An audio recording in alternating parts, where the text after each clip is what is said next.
장준하 선생을 왜 죽였냐고! 죽였다고 죽였으면 얘기를 하라고.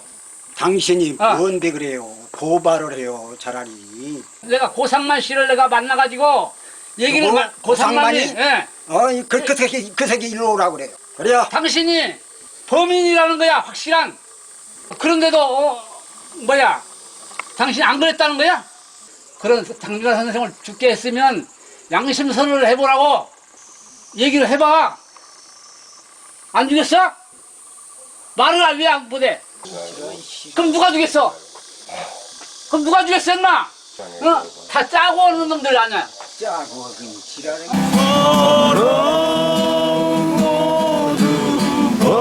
버리고 나 이제 가노라.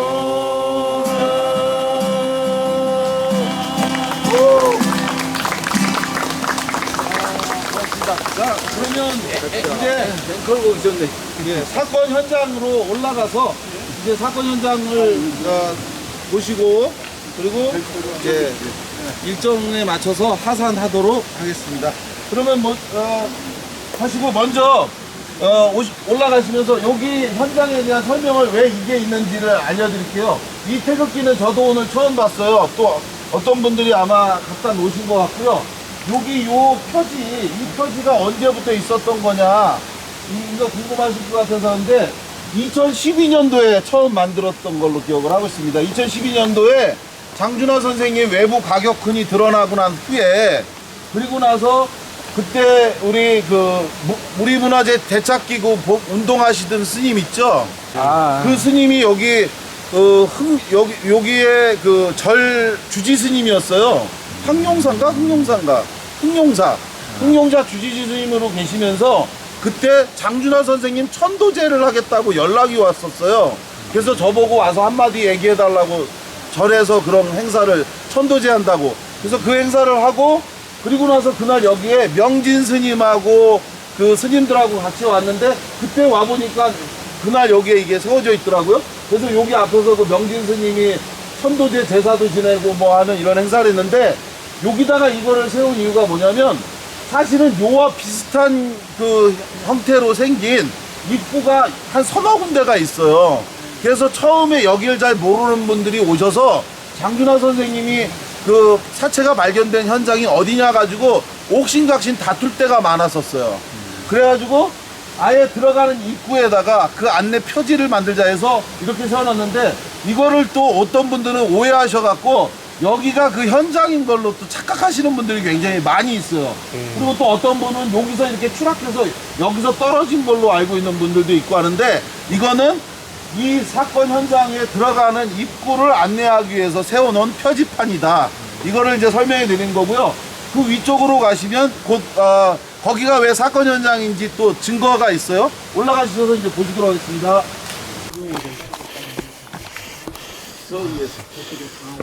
험하다.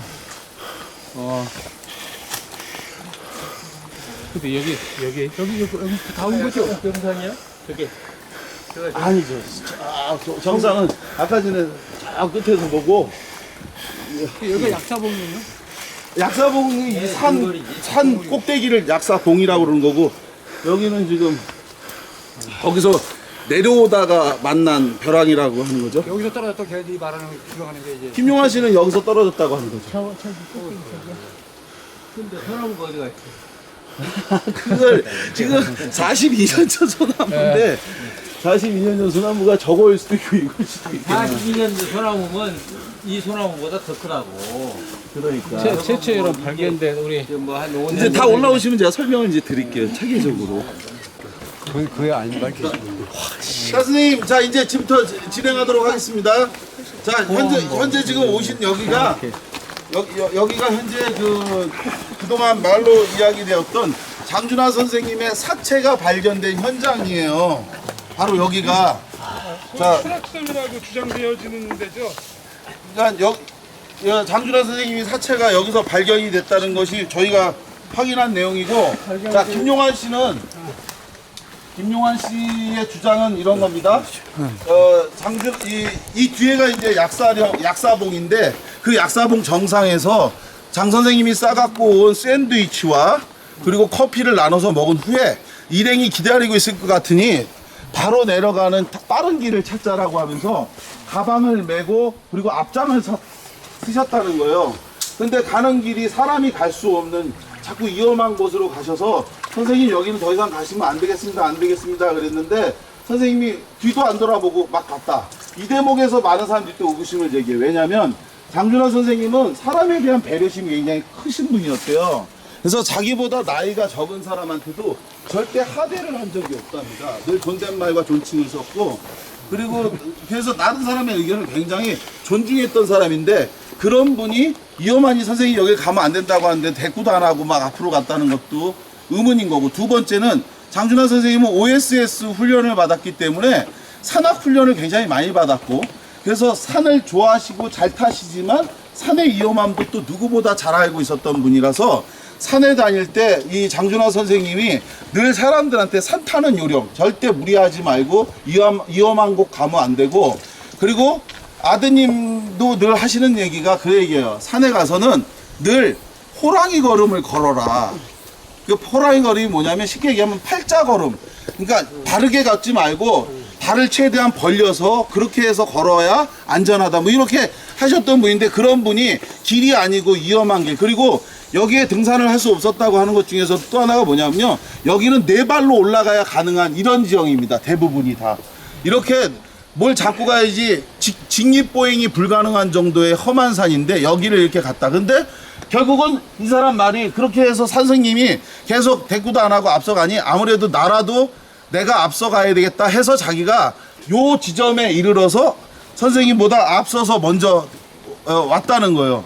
그래서 단해라고 얘기하는 게 전 계속 뭔 얘기가 했더니 요와 요 층을 단해라고 얘기하는 거라고 하더라고요. 단해를 이렇게 건너뛰고 하면서 자기가 갔는데, 그러다가 이 지점에 와서 아까 말씀드린 것처럼 팔색조 진술 무슨 이상한 소리가 들려 돌아보니 장 선생님이 안 보이셨고, 그리고 뭐가 어떻게 됐고 자꾸 그런 식으로 얘기하면서 하는데, 결국은 그 사람 주장이 뭐냐면 돌아보니 사람이 안 보였고, 그리고 뭐 악소리가 나서 돌아보니 나무가 흔들렸고 뭐 이렇게 했는데, 거기서 밑에가 안 보였다고 하는 거 보면 여기는 아니고 분명히 저기 위쯤을 얘기하는 것 같은데, 여기의 높이가 약 14.7m 정도가 돼요. 여기 이 높이가 저 끝에 지점까지인 것 같고요. 저 끝에 지점으로 따지면 14.7m 정도가 되는데, 거기서 장 선생님이 떨어져서 결국은 추락했다라고 자기가 봤대요. 자, 여기서 또 김용환 씨는 세 번째 의문을 남깁니다. 말씀드린 것처럼 전화를 어디서 했느냐가 첫 번째였다고 하고, 그리고 두 번째가 마호병에 의한 이야기를 했죠.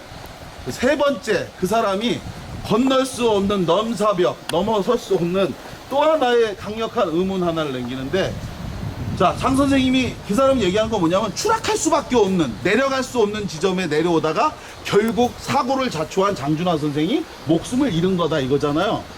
근데 제가 아주 당연한 질문을 했어요. 그런데 선생님은 그러면 어떻게 내려왔냐고 제가 물어봤어요. 왜냐하면 장준하 선생님이 실족하고 나서 떨어진 다음에 장 선생님이 밑으로 떨어졌는데, 당신은 그러면 그래가지고 내려와 보니까 장 선생님이 여기에 당시에는 고운 모래가 이렇게 밑에 있었다는 거예요. 고운 모래가 이랬는데 잠자는 것처럼 누워 있더래요. 그래서 그러면 당신은 어떻게 거길 내려갔냐고 하니까 갑자기 점점점점점 말이 없는 거예요. 그러더니 하는 말이 뭐라 하냐면 정신없이 내려왔대요. 정신없이 내려올. 그래서 여기를 와 보시면 아시지만 정신없이 내려올 수 있는 여지가 안 되는 곳이에요. 여기는. 그런데 여기를 그 사람이 내려와서 보니까 장 선생님이 있길래 자기가 장 선생님의 입에다가 마우스 투 마우스 이 입으로 인공호흡도 시키고 뭐 했는데 끝내 의식이 없고 있길래 할 수 없이 이 길을 내려가 식사 장소 있는 데까지 가갖고 사람들을 데리고 와갖고, 그리고 여기에 와서 장 선생님을 나무를 잘라서 들꽃을 실어 아까 전에 그 검은 바위로 6명이 데리고 이제 내려갔고, 내려간 직후에 사람들이 둘러보니 김용환 씨는 어디론가 사라졌고, 그렇게 해서 어디로 갔는지 사람들이 내내 찾고 있던 중에 못 찾았는데, 예. 그리고 나서 이후에 일행들은 버스를 타고 이제 다들 돌아갔고, 그리고 사건 현장에는 호림산악회 회장하고 김용덕이나 김일호, 김용희, 뭐 이런 김덕희 이런 사람들 몇 명만 남아 있는 상태에서 밤 12시에 김용환 씨가 현장에 돌아와 이 사건 지점의 중간 올라오던 그 중간 지점에 목격자라고 얘기하는 사람의 소개에 의해서 그리고 나서 이제 새벽 2시에 포천경찰서로 가서 자기가 형사과장실에서 김삼용이라고 하는 경찰이 이 김용환 씨를 상대로 조사를 하고 그리고 다음 날 이제 검찰청에 데리고 갔다. 근데 아까 전에 제가 버스에서 그런 말씀드렸죠. 자기는 사모님 김희숙 여사가 우리와 가족과 같은 사람이니 전혀 의심할 게 없다라고 얘기를 해서 자기가 나온 사람이다 이렇게 주장하고 다녔어요. 그것은 정말 사실이었을까? 거짓말이었습니다. 사모님한테 그 얘기를 확인해 보니 남편이 죽었는데 내가 지금 그때 다른 사람 신원보증을 하고 뭐 어쩌고 저쩌고 그리고 남편이 죽었는데 나타나지도 않는 그 사람을 내가 믿고 뭐 어쨌다? 우리가 그 사람 어디 갔는지 내가 제일 궁금했던 사람이다. 근데 무슨 신원보증을 해주느냐? 다 거짓말이다 이거죠. 그래서 제가 그 얘기를 김용환 씨한테 물어봤더니 그 사람이 특유의 어법 그래요? 저는 그렇게 알고 있어요. 끝. 무조건 그런 식으로 그러니까 모르는 사람한테 아무 말 대잔치를 하는 거죠. 그렇게 해서 했고 지금 그리고 나서 장준하 선생님이 돌아가시고 난 후에 가장 애통해하고 비통해했던 분이 누구냐면 바로 그 유명한 백규환 선생님이시죠. 백규환 선생님이 장준하 선생님 돌아가시고 나서 굉장히 비통해했는데 이런 얘기가 있어요. 장준하 선생님이 돌아가시고 나서 76년도 3월 1일 날 처음으로 보수적인 기독교 유명한 아주 총망받는 엘리트 바로 문익환 목사님 그분이 76년도 3월 1일 날 이른바 이제 재야운동 그 3.1 민주구국선언하고 이러면서 그러면서 감옥을 가시고 이제 고난의 길을 걸으셨는데 바로 그분과 인연이 맺어지게 된 게 바로 장준하 선생님 그 빈소에서 있었던 일이래요. 문익환 목사님하고 장준하 선생님이 생전에 알고 잘 아는 사이셨다는 거죠. 묘지는 이 돌이 백규환 선생님께서 장준하 선생님이 돌아가시고 나서 100일이 될 때에 이 장소가 계속 논란이 있었어요. 여기가 어딘지에 대해서. 왜냐하면 김용환 씨가 그 후에 가족들하고 이 일행들하고 다시 여기를 좀 가보자고 요구를 했었어요. 그래서 구체적으로 그 현장이 어떻게 됐는지 여부에 대한 이야기를 들어보자. 그래서 약속을 몇 번이나 했는데 그 약속을 지키질 않아갖고 그래서 이 장소가 아까 말씀드린 것처럼 서너 군데의 이야기가 있었기 때문에 계속 논란이 있다가 나중에 가서라도 이게 혹여나 논란이 있을 수 있으니 그곳에다가 추모비석을 하나 세우자. 그래서 이 돌판을 장준하 선생, 백규환 선생님이 직접 지게에 지고 그리고 시멘트하고 이거를 갖고 오셔서 여기다가 박아갖고 여기다가 모셔놓은. 그래서 이거 덕분에 사실은 이기 의문사위원회 조사도 수월할 수 있었다. 왜냐하면 이거 가지고도 김용환 씨가 내내 진술을 또 바꾸셨거든요. 그래서 김용환 씨는 지금도 여기가 아니라고 하는 주장을 또 하기도 해요. 예, 김용환 씨는 여전히 여기가 아니다라고 하는 주장도 하는데 100% 그거에 대해서는 아까 말씀 것처럼 검안 바위하고 이런 부분들이 일치하고 아까 말씀드린 것처럼 둘째 아드님이 거기에 확인을 해주고 그 직각으로 들어가 나타나는 계곡 그게 바로 여기거든요. 그리고 바로 100일 지나서 세웠던 여기 그래가지고 한 달 지나군요. 한 달 지나서 세웠던 공간이 바로 여기이기 때문에 이 부분에 이제 여기가 장 선생님과 관련한 현장이다라고 하는 겁니다. 그러니까 하나 질문할게요. 두 사람. 여기에 사체가 장준하 선생님 예. 사체가 있었는데 예. 그럼 여기서 추락해서 돌아가신 게 아니라면 예. 어디서 몰라요. 들고 왔을 텐데 그게 들고 오는 것도 한두 사람 가지고 힘들 거란 말이에요. 이렇게 되는 거죠. 그러니까 이거에 대해서 지금 현재는 추가적인 조사가 거기까지는 제가 이루지는 못했는데 저희가 그때 당시에 간과했던 게 뭐였냐면 사라졌다 없어지는 나타났다 사라지는 젊은 군인 2명에 대한 부분들 이 부분을 저희가 간과했던 부분이 있는데요. 사실은 훈련된 군인 젊은 사람 2명이면 충분히 사람을 업고 뛸 수 있습니다. 예. 그래서 업고 그러니까 살해한 그분을 업고 두 사람이 고려다를 업든 아니면 뭐 상황이 다급하니까 초능력을 발휘했다 해가 충분히 가능할 수 있는 사안이거든요. 업고 여기 와서 눕혀놓고 그 두 사람은 사라졌을 가능성이 있다. 그래서 이 부분과 관련해서 저희가 한 가지만 더 말씀을 드린다면 이런 거예요. 저희가 의심했던 게 뭐냐면 중앙정보부에 대한 관심, 그러니까 의심만 너무 집중된 게 아니었나라는 후회가 좀 남아요. 뭐냐면 이 건과 관련해서 저희가 의심했던 게 뭐냐면 사건 현장에 그날 검은 양복을 입은 중앙정보부 직원들이 다수가 나타나요. 그래서 저희가 중앙정보부 요원들이 다수가 나타나서 얘기를 하니까 이거에 중앙정보부가 뭐가 관련이 있지 않나 이렇게 생각을 했는데 오히려 역으로 거꾸로였던 것 같아요. 뭐였냐면 진짜 중앙정보부는 몰랐던 거예요, 내용을. 그래서 진짜로 무슨 내용이 있는가를 살펴보기 위해서 중앙정보부 사람들이 여기를 오히려 더 많이 왔던 거고 군인들은 대신 유일하게 한 명만 나타나고 아무도 나타나지 않았거든요. 예. 그래서 그날 사건 현장에 나타난 2명의 젊은 군인과 그리고 밤 12시에 김용환이라는 사람하고 함께 나타났던 105 보안부대장 한치규, 그 사람이 제가 조사했을 때 처음에 이 현장에 오지 않았다라고 부인을 합니다. 그러다가 그 사람 눈을 보니까 왔던 거예요. 그래서 그 사람의 운전병을 제가 찾았고 그 운전병을 통해서 확인을 해보니 사건 당일날 밤 12시에 자기가 운전해서 한치규를 여기로 데리고 왔다는 증언을 입수합니다. 그리고 나서 다시 한치규를 불렀을 때 전해 진술에서 사실과 다르게 얘기한 게 있냐고 물어보니까 바로 인정을 합니다. 사실은 거짓말한 게 하나 있습니다. 그게 바로 현장에 왔었던 얘기다. 이런 얘기인 거고요. 이 장준하 선생님과 관련해서 저희가 해야 될 조사와 내용들은 앞으로 새 정부에서 중단된 의문사 조사와 관련한 일들이 진행이 되면 그러면 거기서 밝혀야 될 얘기가 더 있고 사실은 오늘 그래도 오신 분들한테 열심히 나름대로 말씀은 드렸지만 다 드리지 못한 말씀이 좀 있습니다. 근데 그거는 차후의 조사를 위해서 다 얘기할 수 있는 부분이 있거든요. 그래서 제가 그 사건을 아마 다시 조사하는 일은 없을 것 같아요. 왜냐하면 그건 제 바보짓이기 때문에. 다만 새로운 누군가가 조사관이 된다면 그분한테 제가 갖고 있는 자료와 정보를 충분히 제공해서 잘 협조할 수 있도록 하고요.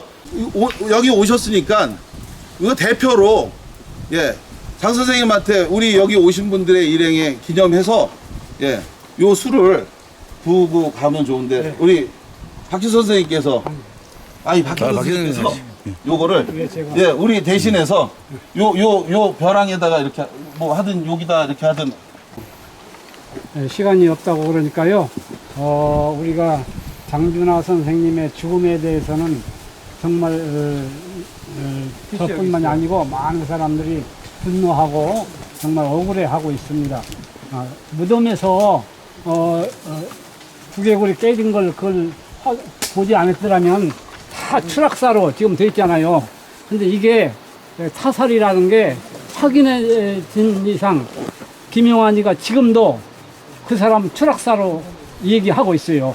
이게 우리 많은 사람들의 힘을 모아서 이걸 진정 이게 밝혀냅시다. 우리가 그 밝혀내는데 우리들이 힘을 모아서 이건 꼭 우리가 사실을 밝혀내는데 장준하 선생님의 원한을 풀어드리는데 우리가 전력 노력을 합시다.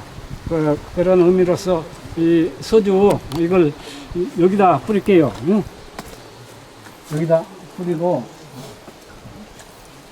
여기다 붓겠습니다. 자, 그러면 마지막으로 그때 저희 장준하 선생님과 관련해서 추모하는 노래 한 곡 부르고 갈까요? 사랑도 명예도 이름도 남김없이 한평생 나가자던 뜨거운 맹세 동지는 간대였고 깃발만 나붙여 새날이 올 때까지 흔들리지 말자. 세월은 흘러가도 산천은 한다. 깨어나서 외치는 뜨거운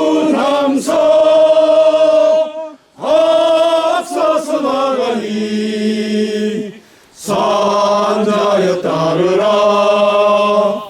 앞서서 나가니 산자여 따르라. 수고하셨습니다.